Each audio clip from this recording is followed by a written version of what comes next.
ఒక రాజు అడవికి వెళ్ళాడట. అడవికి వెళ్ళినప్పుడు బ్రహ్మాండమైన చిలుక ఒకటి కనపడిందంట, ఇంత పెద్ద చిలుక. ఆ చిలుకను తీసుకొచ్చాడు.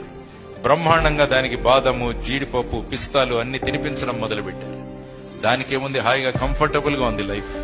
అడవిలో ఉంటే ఎగరాలి, పరిగెత్తాలి, దేన్నో పట్టుకోవాలి, తినాలి, ఎక్కడ జామ పండు ఉందో కనుక్కోవాలి, ఆ చెట్టు మీదకి ఎగరాలి, ఇవన్నీ. కానీ ఇక్కడ ఏం లేదు, మన దగ్గరికి అన్ని వస్తాయి.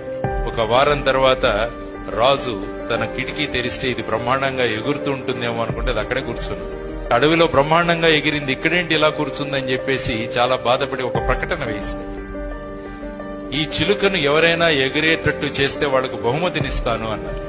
చాలా మంది వచ్చి ప్రయత్నించారు, కానీ అది ఎగరట్లా. ఫైనల్ గా ఒక రైతు వస్తాడు. రైతు ఒక గొడ్డలి తీసుకుని వచ్చి అది ఏ కొమ్మ మీద కూర్చుందో ఆ కొమ్మను కట్ చేసేస్తాడు. అది వెంటనే ఎగురుతుంది.